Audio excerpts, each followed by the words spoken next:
Halo, sekarang Podcast Bebas Aktif lagi bermitra nih dengan Anchor. Kalau kalian mau bikin podcast sendiri, Anchor ini platform yang paling enak buat publish dan edit-edit podcast. Apalagi Anchor ini 100% gratis. Lo dengerin Podcast Bebas Aktif di Spotify juga karena Anchor punya fitur distribusi podcast ke Spotify dan platform-platform lainnya. Jadi, sekarang adalah waktu paling pas buat lo download Anchor dan bikin podcast lo sendiri. Contextual presents.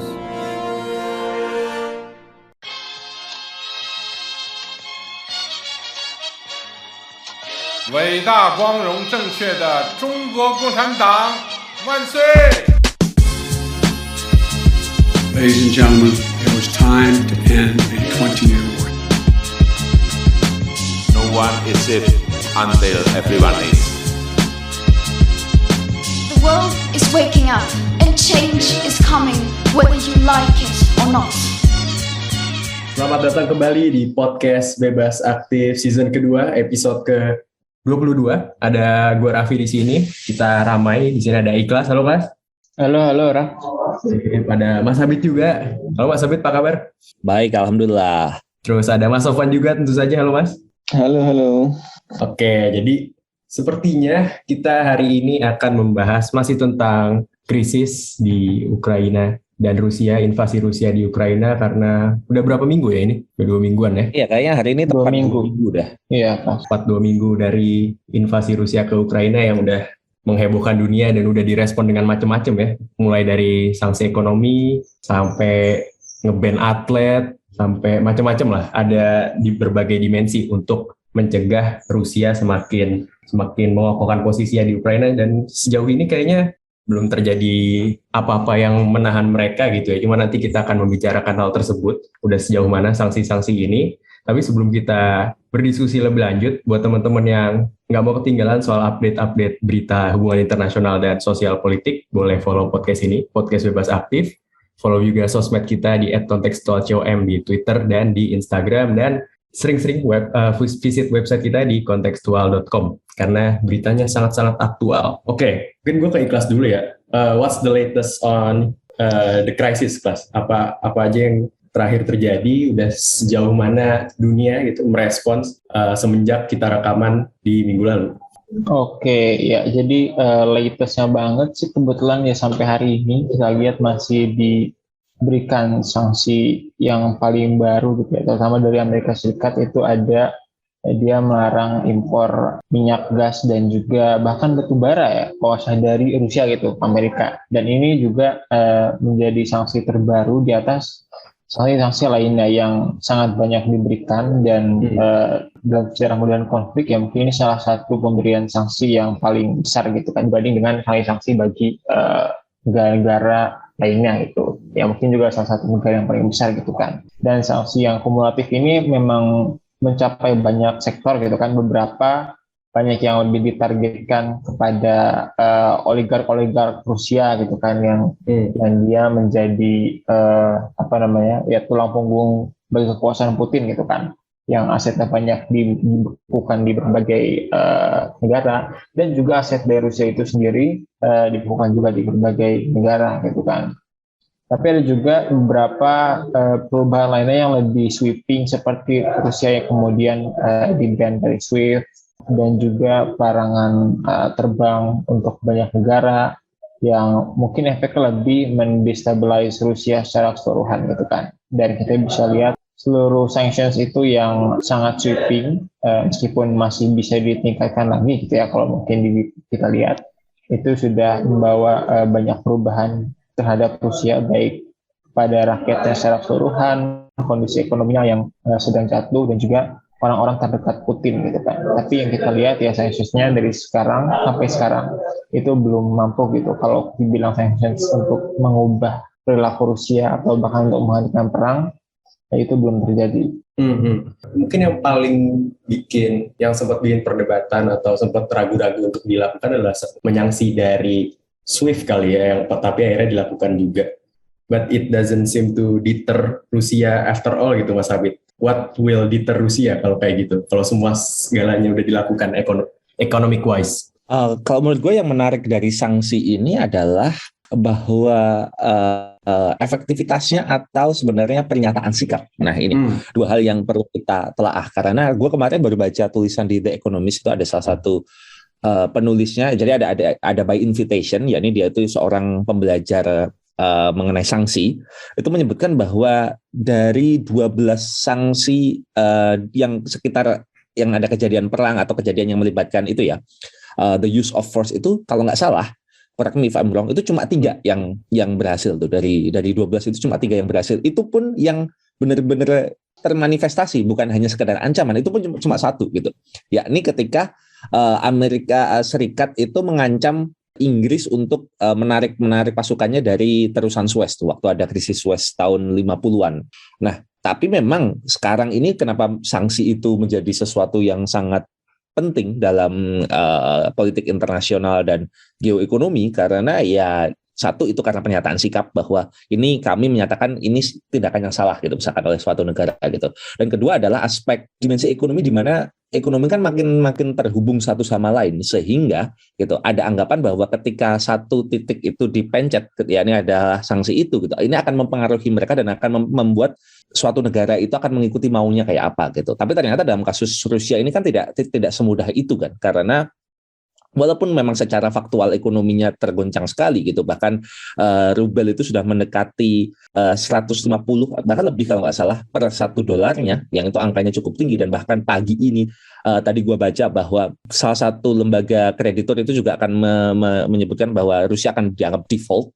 Tapi nampaknya belum berubah juga sikap Rusia. Menurut gua memang sanksi ini penting, tetapi kita harus melihat juga gitu seberapa kuat ini Rusia bisa sustain itself gitu. Rusia itu bukan negara macam Venezuela, bukan negara macam Iran, tapi Rusia itu punya sumber daya, khususnya sumber daya energi yang cukup besar gitu, yang pada titik tertentu masih bisa untuk sustain itself lah gitu. Bahwa iya ekonominya tersakiti, ekonominya goncang iya gitu. Tetapi kalau pertanyaannya adalah seberapa mungkin mereka bisa sustain themselves, menurut gua mereka masih cukup sustain gitu. Nah ini tinggal kita ngelihat langkah lanjutannya apa gitu, karena ketika memberlakukan sanksi itu sebenarnya kan berlaku 2 arah ya, satu ke Rusianya dan kedua adalah ke partner bisnis di dalam negeri dari negara-negara itu, khususnya negara-negara barat gitu.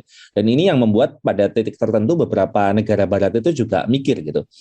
Kemarin Jerman itu kan menolak untuk melakukan sanksi terhadap minyak dan gas ya, walaupun yang proyek Nord Stream 2 itu sudah ditangguhkan gitu. Enggak menerima larangan impor ya. Ya, nggak menerima larangan impor itu karena mereka bilang, itu Olaf Scholz itu kanselir yang baru itu bilang bahwa kita fokusnya ke sustainable pressure gitu, yang jangan sampai menyakiti orang Jerman sendiri gitu. Nah, artinya ada 2 sisi ini gitu. Nah, memang beberapa catatan para scholar mengatakan bahwa ketergantungan Rusia ke barat secara ekonomi itu 100 atau bahkan lebih kali lipat dibandingkan ketergantungan barat ke Rusia. Tetapi juga ini harus dilihat pada konteks apa gitu. Kalau konteks energi ini agak repot. Amerika tentu enak-enak aja gitu mengembargo minyak dan gas dan energi gitu, karena nggak langsung terhubung gitu. Tapi yang ada di Eropa ini agak deg-degan juga. Nah, maka pertanyaannya menjadi menarik lagi kan, apa yang akan bikin Rusia itu gentar dengan ancaman sanksi ini? Nah, mungkin Mas Sofan bisa lebih melanjutkan tuh, gimana tuh Mas baiknya mensanksi suatu negara tuh? Sebenarnya sanksi ini adalah sesuatu yang menarik ya kalau kita pelajari dalam hubungan internasional ya, karena sanksi itu ya kira-kira lahirnya hampir bareng dengan hubungan internasional itu sendiri. Jadi dan bahkan dengan tujuan yang hampir sama ya, sanksi itu kan hadir bersamaan dengan kehadiran Liga Bangsa-Bangsa ya, waktu itu hadir untuk mencoba mencari cara untuk menghentikan perang ya, mencegah perang terjadi lagi, karena sesuatu yang mereka menemukan dalam Perang Dunia Pertama itu ternyata ada senjata ekonomi atau economic weapon yang bisa dipakai, yaitu embargo gitu ya. Nah, kemudian ketika perang selesai ya, League of Nations yang Liga Bangsa-Bangsa yang kemudian berupaya untuk membawa perdamaiannya dan mencegah perang dan mencari sesuatu ya, instrumen yang koersif tapi sekaligus bukan perang gitu ya, sesuatu yang untuk membuat orang nggak berani perang gitu. Nah, ini makanya kemudian muncul gagasan sanksi ekonomi ini gitu ya. Jadi Woodrow Wilson tahun 1919 ini mengatakan bahwa instrumen yang bisa mencegah perang ini namanya ya economic sanctions ya. Yang ini dia menyebutnya sebagai something more tremendous than war. Ya. The threat that was an absolute isolation that brings a nation to its senses, just as suffocation removes from the individual all inclinations to fight. Jadi memang desain konseptual dari apa yang kemudian disebut oleh Woodrow Wilson sebagai economic weapon ini adalah deterrence, supaya orang kemudian tidak melakukan perang. Tentu saja asal usulnya dari pengalaman perang itu sendiri, yaitu ketika negara-negara sekutu pada Perang Dunia Pertama itu kemudian melakukan blokade gitu ya, untuk membuat Jerman, Austro-Hungaria dan Utsmani nanti ya, Ottoman ya, itu kemudian tidak bisa mengakses barang-barang, energi dan makanan yang kemudian sangat erat kaitannya dengan kekalahan mereka kan.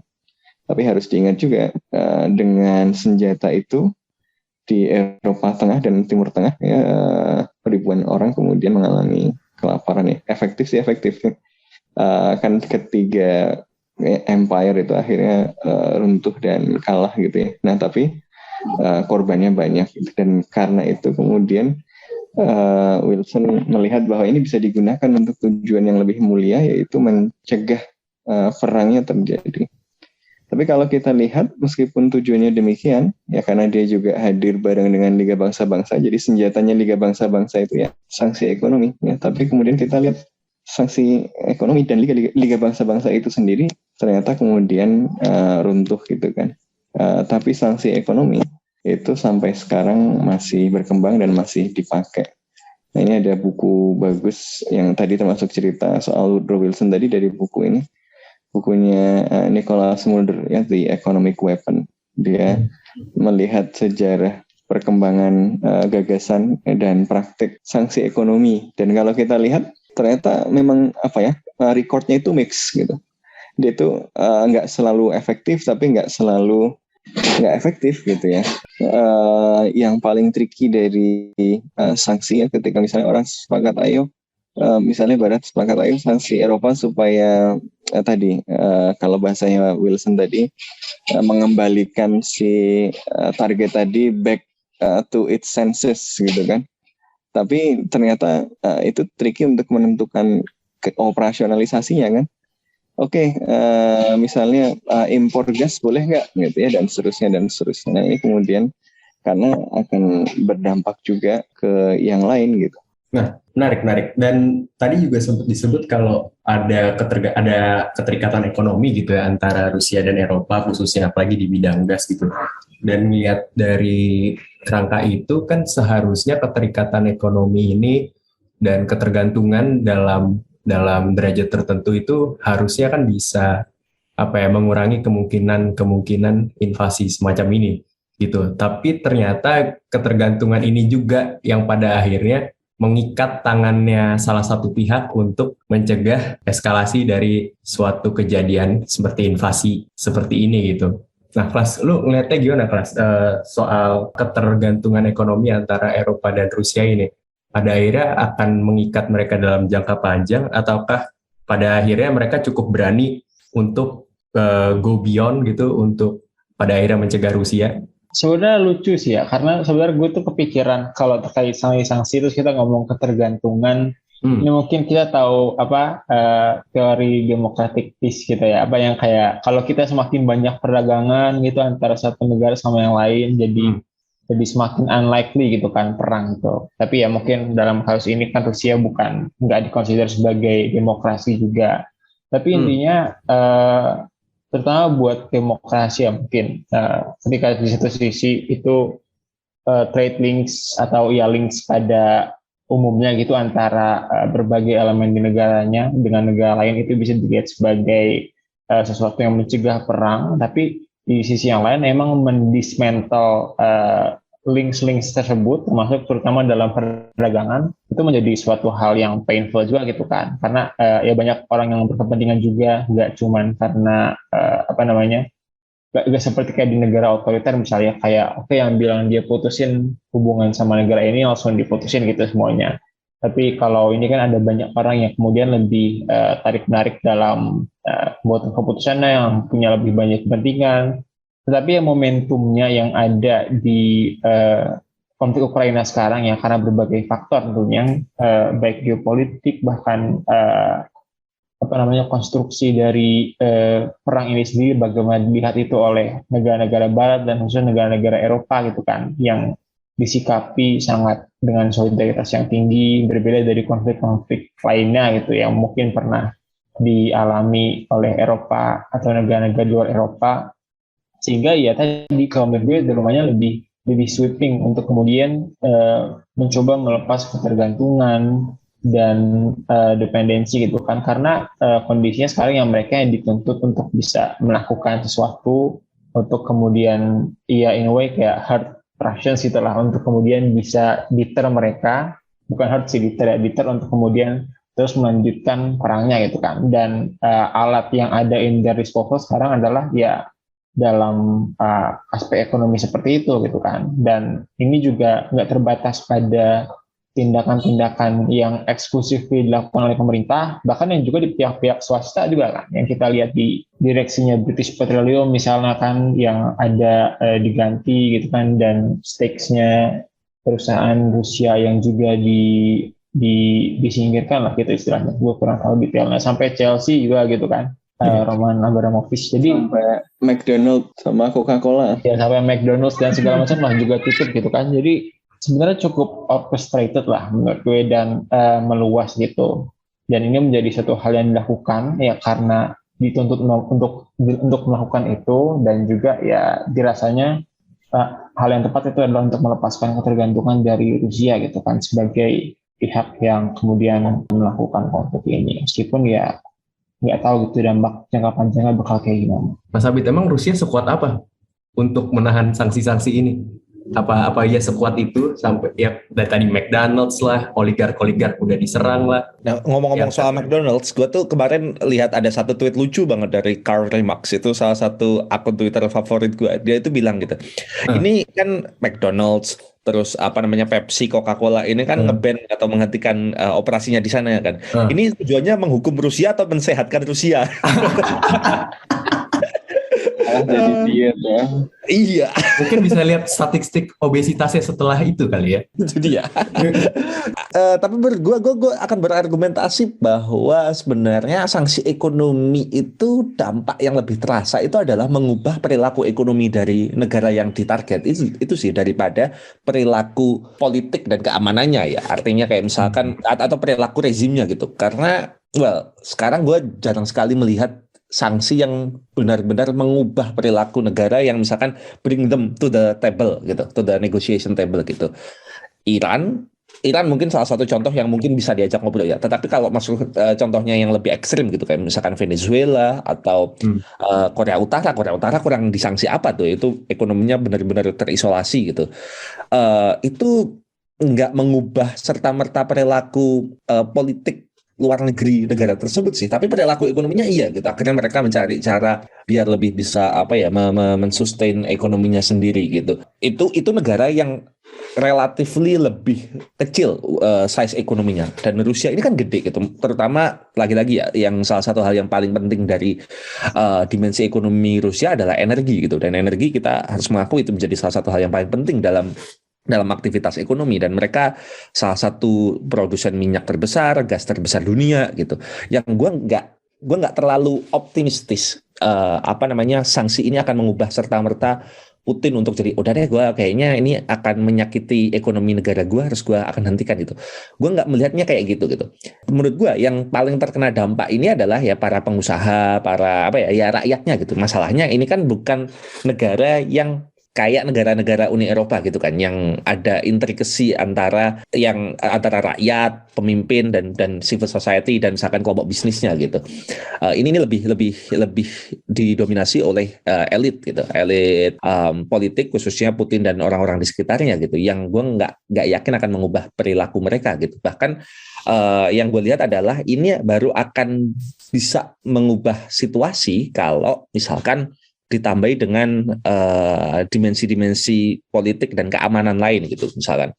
Yang itu juga yang gue takutkan adalah menciptakan eskalasi yang lebih tinggi gitu, tensinya lebih tinggi gitu. Kemarin ada dorongan untuk no-fly zone gitu. Mungkin itu akan mengubah perilaku politik luar negeri dan keamanannya ya. Tetapi itu juga bisa berpotensi mengeskalasi juga gitu. Jadi ini benar-benar situasi yang dilematis buat negara-negara dunia gitu. Dan gue melihat bahwa Presiden Vladimir Putin juga udah benar-benar kelihatannya nothing tulus di perang ini gitu. Kayaknya beliau udah nggak terlalu mikirin konsekuensinya belakangan kayak gimana gitu. Benar-benar kalau bahasa Jawanya tuh gak paten gitu. Dan salah satu hal lagi yang menurut gue perlu dilihat juga adalah bagaimana kemudian rakyat Rusia ya, dan kelompok bisnis Rusia kemudian berusaha menekan Putin. Masalahnya kan yang melakukan demo, yang teriak-teriak no to war itu malah ditangkepin kan. Nah, ini kan pada dasarnya kan sanksi itu kan idenya kan gitu kan, biar rakyatnya itu atau pengusahanya protes ke elitnya biar menghentikan perang. Tapi malah ditangkapin. Dengan catatan sistemnya memungkinkan untuk itu. Itu dia. Makanya sanksi itu lebih efektif ke negara-negara yang sistemnya demokratis gitu ya, atau rezimnya lemah gitu ya, dan terpecah misalnya ada saingan atau kekuatan politik yang menyaingi. Nah, ini kalau lihat karakter itu kan kayaknya agak susah juga ya di Rusia gitu kan, kayak di Iran kekuatannya terpusat ya. Putin kan sudah berhasil mengkonsolidasikan kekuatan sedemikian rupa kan, karena calon-calon oposisi aja masih kecil udah ditundukkan gitu kan. Termasuk sekarang Putin kan menguasai lebih dari 3 periode Mas ya. Wah, lebih itu. Ukuran posisi dan mengganti konstitusi. Iya, mengganti konstitusi gitu. Karena kan parpolnya mendukung tuh. Yang gue penasaran adalah apakah dia juga bikin video itu loh, video tukang cendol. Wah, tapi Rusia nggak ada cendol. Tukang vodka. Kalau di Rusia kan nggak ada. Tukang vodka. Ya, tukang vodka. Kasih 200 rubel ya. Nah, tapi anyway, di regime type itu matters gitu ya. Jadi ada banyak faktor yang berpengaruh ke efektivitas sanksi ya. Yang pertama tadi udah disebut ya soal tipe rezim. Dia lebih efektif dalam demokrasi atau daripada terhadap autokrasi pada saat lalu. Selain rezimnya juga keadaan rezim ini gitu ya, apakah rezimnya ini kuat, penguasanya ini kuat atau lemah, apakah ada oposisi yang kuat atau lemah, ini yang faktor yang kemudian menentukan gitu ya. Tapi tidak hanya soal rezim, kan ada faktor lain, misalnya kohesi internasional itu sendiri. Kalau misalnya di sistem internasional itu semuanya kohesif untuk kemudian melakukan sanksi dan sanksinya seragam, terkoordinasi gitu ya, itu akan lebih efektif. Tapi kalau kita lihat bagaimana di masa Perang Dingin itu sanksi nggak efektif, karena kalau disanksi sama Amerika di backup sama Soviet. Kalau disanksi Soviet di backup sama Amerika ya kan. Jadi misalnya pas lagi Amerika Serikat melakukan sanksi pada Kuba ya, di barang-barangnya diganti sama Soviet. Ya, sebaliknya pas Soviet melakukan sanksi ke Yugoslavia, Amerika Serikat membackup Yugoslavia. Dan yang penting untuk dicatat adalah seringkali hasilnya itu unpredictable gitu. Justru kadang-kadang di negara-negara yang disanksi, alih-alih tadi memunculkan desired effect di mana civil society kemudian protes, kemudian untuk menghentikan perang, orang malah makin rallying around the flag gitu ya, malah makin perlu menunjukkan loyalitas karena mereka nggak bisa makan lagi dari tempat lain selain tempat yang dikuasai sama si penguasa itu gitu kan. Tadinya mereka punya sumber ekonomi lain, tapi dipotong. Nah, semuanya dipotong. Sekarang satu-satunya mereka bisa makan ya dengan yang berkuasa di situ kan. Jadi instead of memperkuat civil society, jadi banyak protes, jadi bisa protes untuk menghentikan perang, malah jadi apa ya? Ya malah jadi ada insentif untuk mendukung si penguasa, padahal tadinya kritis gitu. Karena mereka nggak ada alternatif survival lain ya, setidaknya dalam jangka waktu dekat. Jadi bukan cuma karena represi, tapi karena sanksi itu kemudian memunculkan unintended consequences, ya, memotong sumber ekonomi mereka sehingga otonomi mereka justru berkurang, dan justru kemudian mereka harus menunjukkan loyalitas kepada si pemimpin tadi. Makanya kemarin kita lihat rektor-rektor se-Rusia ya membuat pernyataan mendukung perang ya. Kemudian kita rektornya mungkin dipilih sama presiden kali, Mas. Iya. Waduh. Rektornya ini juga nggak di BUMN Rusia juga? Ya, barusan adalah Ikhlas Tawazun, salah satu aktivis ini. Aduh. Nah, tapi ya itu, jadi seringkali justru malah memunculkan efek yang berkebalikan gitu daripada yang diharapkan. Dan kita harus ingat Rusia itu sudah disanksi sebelumnya, makanya sanksi kali ini kan agak besar karena Rusia itu sudah disanksi ya sejak ekspansinya atau aneksasinya ke Crimea loh. Tapi ketika sanksi di Crimea itu yang terjadi justru makin banyak yang menunjukkan dukungan kepada Putin gitu. Jadi uniknya disanksi, tapi malah kemudian menghadirkan insentif untuk ya sudah kalau begitu mendekat saja ke yang berkuasa gitu. Ini ada tulisan menarik ini dari Sophie Marineu.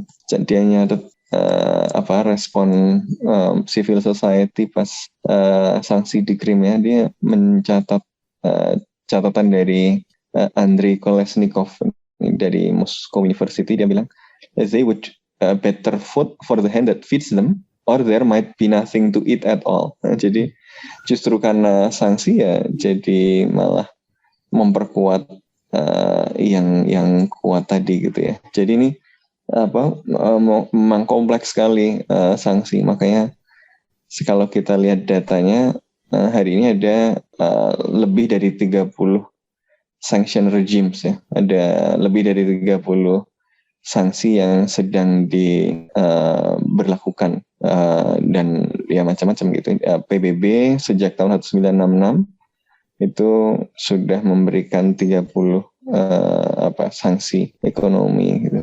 Ternyata hasilnya itu mix ya dan unpredictable, ditentukan oleh banyak sekali faktor. Makanya banyak orang yang kemudian juga dak-dikduk gitu ya melihat kira-kira sanksi ke Rusia ini benar-benar bisa berdampak nggak?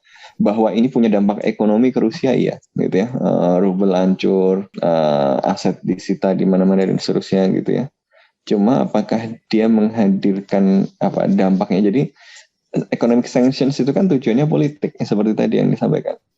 Tujuannya bukan ekonomi, bahwa ada dampak ekonominya iya gitu ya. Makanya kalau ditanya efektif nggak, itu bukan soal rubelnya jatuh, bukan soal growth-nya stall gitu ya. Sejak sanksi yang diberikan pas aneksasi Crimea itu GDP-nya Rusia udah stagnan. Artinya secara ekonomi itu ya jelek, terdampak jelas gitu, clear gitu kan.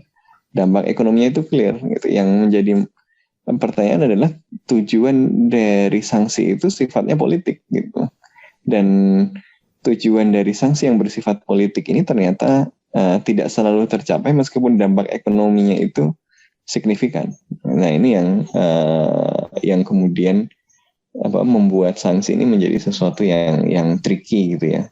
Karena tadi kalau terlalu berat, yang jadi korban bisa jadi bukan hanya sasarannya atau bahkan bukan sasarannya, bahkan bisa kena sendiri. Makanya Jerman bicara soal sustainable sanction gitu ya tadi ya. Tapi kalau sustainable dan dia nggak mau terdampak, ya berarti Rusia masih punya lifeline dong gitu misalnya. Kalau terlalu remah, ya kita kuat-kuatan aja gitu kan, bilang nanti si Putin akan bilang. Ya kita kuat-kuatan aja, siapa mati duluan gitu kan. Nah ini yang kemudian menjadi tricky ya. Ya kita berharap ya ada dampaknya lah ya. Tapi ya kita kan nggak bisa bergantung pada harapan. Makanya perlu lihat dan kalibrasi terus-menerus. Kalau orang mau ngasih sanksi itu, ya barangkali harus dicari alternatif lain ya selain sanksi. Karena kalau mengandalkan sanksi ekonomi saja, ya agaknya kalau sekarang belum kelihatan ya hasil politiknya. Kalau hasil ekonominya sudah. Kalau dari sisi, kan ini yang kita bahas ini mostly ini kan dari perspektif korban ya, tapi perspektif pelakunya juga perlu kita lihat nih, siapa sebenarnya yang bisa memberlakukan sanksi itu juga matter gitu. Betul.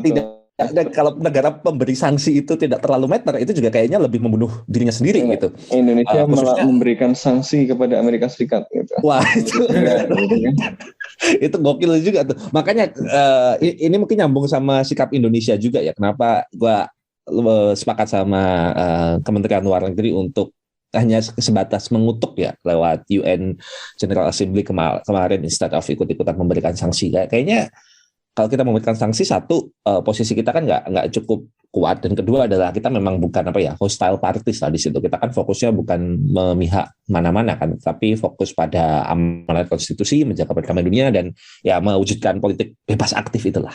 Ya jadi menurut gue ini juga matter juga gitu, siapa pemberi sanksinya gitu, dan dalam konteks Indonesia ini juga menjadi menarik ya. Indonesia pernah nggak sih jadi korban sanksi? Kayaknya pernah ya waktu zaman akhir-akhir Orba itu sanksi militer. Kan ini tapi terbatas ya, militer kan, penjualan barang-barang militer ya setelah kasus Timur itu Santa Cruz ya. Iya, terus itu ngaruh nggak sih Mas? Waktu itu gue belum lahir sih. Ya tadi yang jadi international cohesion-nya kan nggak terlalu ini, akhirnya cari alternatif lain kan. Halo, sekarang Podcast Bebas Aktif lagi bermitra nih dengan Anchor. Kalau kalian mau bikin podcast sendiri, Anchor ini platform yang paling enak buat publish dan edit-edit podcast. Apalagi Anchor ini 100% gratis. Lo dengerin Podcast Bebas Aktif di Spotify juga karena Anchor punya fitur distribusi podcast ke Spotify dan platform-platform lainnya. Jadi, sekarang adalah waktu paling pas buat lo download Anchor dan bikin podcast lo sendiri. Nah, salah satu yang menjadi korban sanksi ya, menjadi salah satu target sanksi dari Uni Eropa adalah media dari Rusia. Ada RT kalau nggak salah namanya. RT. Russia Today ya. Russia Today ya.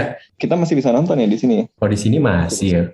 Nah itu kan disanksi juga oleh Uni Eropa. Di Uni Eropa nggak bisa tuh. Sama di UK kayaknya beberapa hari terakhir ini kayaknya lebih susah aksesnya. Nah, Nah ini kan menarik untuk melihat konflik antara Ukraina dan Rusia ini. Nggak cuma dari peperangan di lapangan, juga ada peperangan di bidang ekonomi tadi, ada saling lempar embargo, ada juga peperangan di bidang informasi gitu. Kalau kita lihat secara permukaan mungkin ya, kalau secara umum gitu, kelihatannya kalau di media-media barat itu yang memenangkan perang informasi adalah Ukraina, di mana Presiden Volodymyr Zelensky itu dianggap sebagai hero. Mungkin ada peran dari bahwa dia adalah orang TV gitu ya, jadi cukup bisa mereli dunia ini untuk suka sama dia dan dapat resepsi positif gitu. Dan di sisi lain ada seorang strongman dari Rusia yang menginvasi negara yang lebih kecil dari dia ya, yang tentunya nggak dapat resepsi bagus dari dunia gitu. Nah, Mas Abid ngelihat perang informasi dari antara Ukraina dan Rusia ini gimana, dan apakah benar kalau Ukraine is winning the information warfare? Ya, kalau kita berbicara soal perang informasi, ini sesuatu yang sangat khas Rusia ya, walaupun ini bukan eksklusif miliknya Rusia, tetapi juga miliknya negara-negara barat juga gitu. Bahkan istilah disinformasi atau desinformasia itu awalnya digunakan secara resmi oleh Uni Soviet waktu itu sebagai salah satu alat untuk mengejar kepentingan politiknya ya. Waktu itu tuh berusaha awalnya, terutama di awal-awal revolusi Bolshevik itu digunakan untuk membuat negara-negara barat itu meyakini bahwa Uni Soviet waktu itu tuh punya kekuatan militer yang luar biasa besar. Padahal nggak segitunya juga gitu. Dan ini terus berlanjut gitu. Kalau nggak salah menurut catatan Thomas Reed itu ada 4 gelombang disinformasi, perang informasi itu gitu. Di awal-awal 1920-an, terus habis itu habis 1940-an, terus habis itu tahun 70-an, waktu puncaknya Perang Dingin, terus sekarang itu yang kita masuk gelombang keempat karena ada internet gitu. Nah, bagaimana perang informasi ini terjadi? Rasa-rasanya ini konflik Rusia Ukraina ini merupakan konflik yang paling banyak exposure internetnya karena dua negara ini lokasinya di Eropa dan sangat-sangat terbuka arus informasinya gitu. Yang ini membuat perang informasi menjadi salah satu bagian dari perang itu sendiri gitu, dari konflik itu sendiri karena memenangkan public opinion gitu. Bahwa perang informasi ini belum bisa mengubah situasi on the ground itu memang iya gitu. Tetapi kemenangan kemenangan dari pertempuran itu kan macam-macam ya. Salah satunya di ruang public opinion ini gitu. Kalau menurut gua kasus dari Presiden Zelensky ini menarik banget karena dia pandai sekali memanfaatkan sosial media khususnya untuk mengamplifikasi pesannya gitu. Dan di Ukraina sendiri juga cukup kuat gitu institusi fact checkernya gitu. Jadi ini yang mereka lakukan itu kedua sisi gitu, di dalam negeri yakni untuk memberikan tim apa sih namanya kalau di bahasa Indonesia itu pemverifikasi fakta lah. Ya di sosial media dan di internet. Dan yang kedua adalah jadi ke dalam negeri dan kedua adalah ke luar negeri gitu, khususnya ke Eropa gitu karena target utama diplomasi dari Zelensky ini adalah dukungan Uni Eropa dan Amerika Serikat dan NATO lah khususnya. Nah, dan ini juga dilihat oleh Rusia sebagai salah satu yang paling penting juga ya. Makanya salah satu yang diserang di awal-awal itu kan TV tower kan. Menariknya bukan saluran internet gitu. Ya, internet saluran infrastruktur internet juga diserang gitu, tetapi kayaknya kalah duluan gitu. Jadi Ukraina lebih unggul di sisi sosial medianya.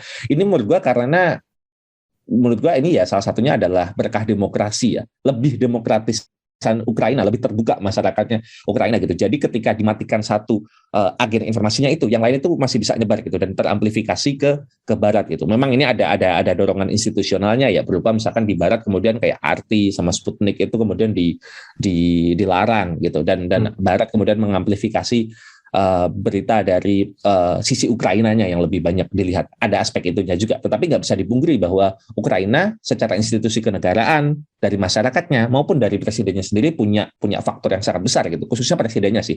Presidennya ini secara idiosinkratik, secara personal itu memang jago sekali di media gitu.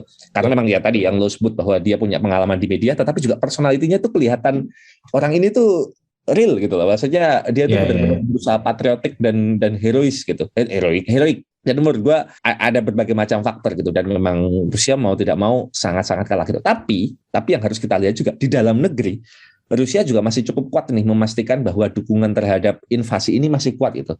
Logo Z itu yang berarti kalau di bahasa Rusia itu untuk kemenangan atau untuk kejayaan itu diamplifikasi di mana-mana gitu, dan narasi itu di setting sedemikian rupa untuk memastikan bahwa ya di Ukraina ini ada proses nazifikasi dan ada Rusia fobia yang mengakibatkan ya ini terjustifikasi gitu. Dan kalau lo lihat pidatonya Putin waktu menjelang invasi itu yang panjang banget itu kan luar biasa gitu. Ini bukan pujian untuk mengiyakan ya, tetapi bagaimana cara dia menciptakan narasinya itu buat orang Rusia itu menjadi terdengar sangat meyakinkan dan memperlihatkan bahwa yang dilakukan ke Ukraina ini adalah sebagai konsekuensi dari terancamnya eksistensi diri maupun sejarah Rusia itu sendiri, yang itu pasti menyentuh banyak warga Rusia juga gitu. Jadi di luar negeri memang kalah nih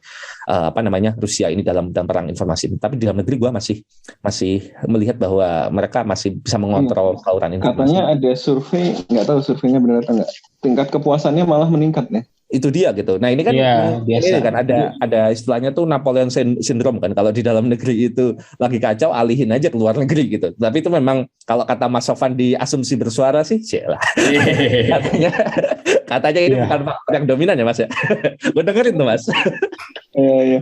Tapi menurut gue selain soal medianya itu sendiri, menurut gue yang penting juga adalah konteks ya. Jadi kadang-kadang orang itu nggak peduli media informasi atau disinformasinya itu atau teknik framingnya dan macam-macamnya itu bagus atau enggak. Kalau dia sesuai dengan pre-existing view-nya dia, ya dia akan menerima dan akan menyebarkan itu gitu. Jadi misalnya ya kayak dari belajar dari kasus di Indonesia aja lah. Maksudnya hoax yang nggak masuk akal pun kalau sama orang-orang yang ingin percaya ya dipercaya aja gitu kan.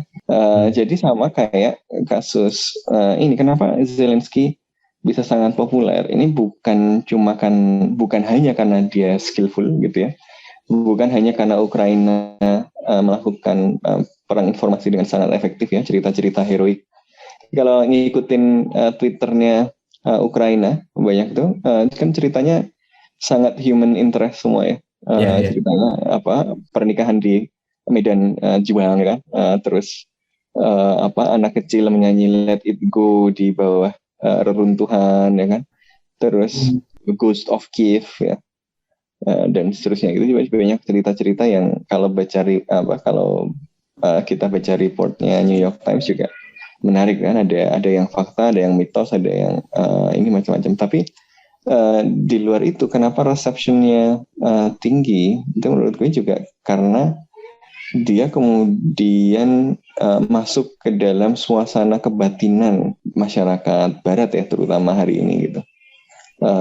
Jadi dia resonate gitu dengan perasaan terancam, bahwa ini adalah serangan, bukan hanya serangan kepada Ukraina tapi serangan kepada identitas mereka gitu. Makanya kemarin ada efek sampingnya kan, kemarin itu pemberitaan yang secara sadar atau tidak sadar bicara soal ya ini serangan di Eropa, di masyarakat yang lebih beradab dan seterusnya semacam itu yang kemarin muncul. Jadi resonate juga karena ada konteks recipientnya yang lebih sesuai. Makanya meskipun dia resonate di level internasional misalnya, tapi di tempat lain yang orangnya nggak mau percaya ya dia memilih percaya yang lain juga gitu kan. Jadi bukan cuma soal media tapi recipients, dan recipients ini banyak yang kemudian menemukan prasangka-prasangkanya itu dalam cerita-cerita itu dan menemukan bukti prasangka-prasangkanya itu gitu ya. Nah makanya yang mengkhawatirkan juga dari perang informasi ini kemudian adalah nanti ya penguatan identitas yang aksesnya ke mana-mana gitu ya. Siapapun yang menang, apapun hasilnya nanti, dunia kalaupun konflik ini kemudian berhasil berakhir gitu ya, suasana konfliktual ya, penguatan identitas itu akan menjadi fitur yang akan bertahan gitu ya. Iya, makanya di Indonesia itu rasa-rasanya ya kalau dari pantauan sepintas opini netizen itu di Instagram maupun di Twitter itu lebih banyak yang pro Putin ya, karena memang ada pre-existing belief kalau misalkan Putin itu keren, Putin itu gagah, Putin itu macan Eropa. Orang itu percaya apa yang ingin dipercaya, orang itu percaya apa yang ingin dipercaya gitu kan. Jadi dia memakai filternya itu filter pengalaman personal. Dan kenapa banyak yang pro Putin misalnya? Ya sedikit banyak kaitannya sama misalnya keinginan pada pemimpin yang tegas dan seterusnya yang itu direfleksikan ke tempat lain gitu kan. Jadi perang informasi itu bukan cuma soal medianya tapi ya soal pre-existing beliefs gitu di masyarakat juga yang kemudian menemukan bukti-buktinya itu sendiri gitu ya. Ada bubble-bubble. Tapi mungkin Mas, pre-existing itu juga didorong oleh misalkan kalau dari kasus Indonesia kan memang presence-nya Rusia dari lama ya, kita punya hubungan yang lama gitu. Itu less than Ukraine lah gitu. Baru belakangan ini kan dubes Ukraina di Indonesia sangat aktif sekali ya, luar biasa statement-statementnya itu. Wah, ini gue lihat orang ini bisa memahami psikologis masyarakat Indonesia. Contoh yang itu ya komunis itu ya. Komunis itu terbest. Terus yang kedua itu ini merdeka atau mati. Itu sebenarnya kalau mau lebih lagi ya sebenarnya pakai analogi agresi militer Belanda gitu kan. Itu lebih resonate mungkin untuk Indonesia gitu kan. Iya, jadi menurut gua tadi itu ya baik peran agensi maupun pre-existing condition itu saling melengkapi dan pre-existing condition itu juga bisa jadi disebabkan oleh peran agensi yang udah lama dulu gitu, yang hadir lebih lama gitu. Ya. Tapi akhirnya ini begs the question gitu ya. Oke, kita bisa bilang kalau misalkan Ukraina berhasil merebut hati dari dunia gitu. Tapi to what extent itu akan berpengaruh terhadap kondisi di lapangan sih? Maksudnya kan akhirnya percuma juga kalau di Liga Inggris ada Stand for Ukraine, tapi akhirnya tetap diambil alih sama Vladimir Putin gitu ibu kotanya. Itu kan jadi ya buat apa memenangkan perang informasi ini gitu. Jadi to what extent it would influence the policy of negara-negara ini gitu, khususnya Barat. Mobilisasi dukungan. Nah, kalau frame-nya dominan dan dia menguatkan opini publik di situ, orang kan biasa bandwagon pada opini publik yang populer gitu kan, dan ya kemudian akan mendorong. Tadinya orang misalnya nggak berani ngasih sanksi, tapi kalau kemudian dia bangun cerita kalau nggak ngasih sanksi cemen gitu kan, kalah dan sanksinya dia jadi ikutan gitu, jadi pressure gitu. Itu konseptualisasi dan moralisasi sikap gitu ya. Jadi narasi itu membuat kita menilai baik buruk kan. Kalau dalam cerita itu kan kemudian ada pahlawannya, ada penjahatnya. Lalu di mana Anda berdiri gitu kan. Jadi kalau dalam cerita itu pahlawannya misalnya Zelensky, penjahatnya Putin, kemudian dalam cerita itu digambarkan misalnya kita nggak ngapa-ngapain nih, berarti kita membiarkan kejahatan. Orang kan nggak mau gitu. Jadi orang itu kemudian diseret dan ditempatkan ke dalam penghakiman moral lewat cerita-cerita itu, dan sehingga dia melakukan penyesuaian terhadap kalkulasi untung ruginya. Tadinya untung ruginya kalau material saja misalnya mendingan nggak usah mutus Nord Stream gitu kan. Tapi kalau kemudian ternyata opini publiknya sangat pro Ukraina dan sangat memalukan sekali kalau misalnya Jerman lembek gitu kan. Jadi ya ada dorongan moral untuk kemudian melakukan itu gitu kan. Jadi kalau dalam bahasa AI-nya menciptakan logic of appropriateness gitu. Dan jangan salah juga gitu, peran informasi itu bisa jadi pembeda untuk perang secara umum itu sendiri ya. Ingat kalau kasus Vietnam ya, perang Vietnam itu secara militer kalah loh gitu. Benar-benar negaranya hancur-hancuran diserang Amerika gitu. Tetapi secara politik kan menang pada akhirnya. Karena apa? Karena ya kemampuan informasi dan narasi yang muncul waktu itu yang predominan adalah bahwa wah ini terlalu banyak kena collateral damage, banyak warga yang jadi korban, dan ada foto yang sangat historis waktu itu, yang foto anak kecil yang nggak pakai baju yang habis kena bom.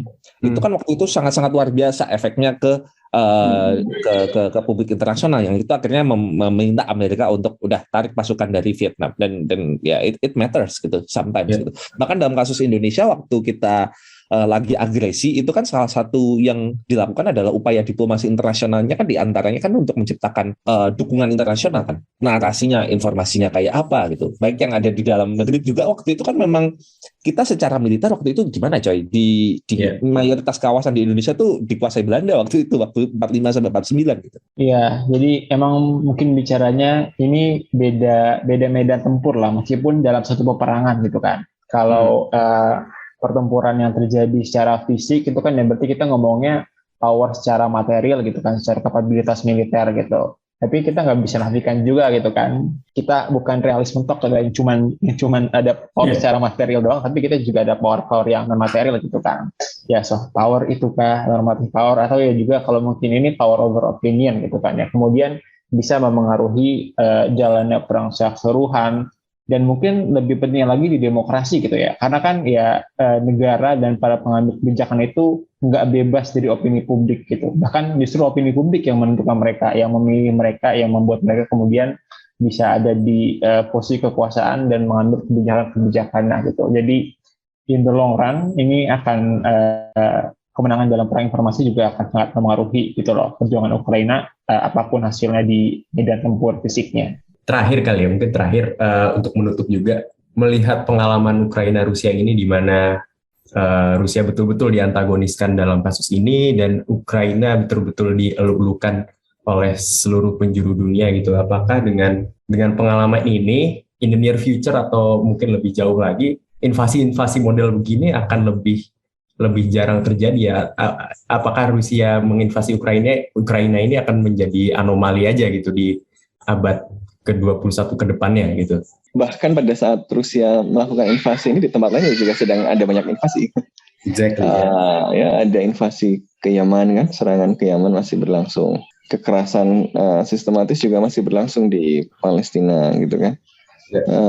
Jadi sebenarnya masih juga terjadi kekerasan. Syria itu masih terjadi. Kemarin Israel membom Damaskus loh, sebuah negara berdaulat ya, maksudnya lepas dari kondisi politiknya gitu. Jadi ya sama gitu, maksudnya tidak mengubah banyak hal. Yang membedakan Ukraina dan Rusia ini adalah bahwa sekarang serangan terhadap Ukraina ini dipersepsikan dan dinilai dengan bobot yang lebih tinggi, yang itu menunjukkan ya tadi gejala atau struktur hierarki rasial dalam cara berpikir dominan ya kita gitu kan, ya seperti yang kelihatan dan keceplosan di berbagai media barat itu gitu. Jadi ada faktor itu juga gitu. Bukan berarti kemudian kita kalau begitu biarin aja Ukraina, ya enggak juga gitu ya.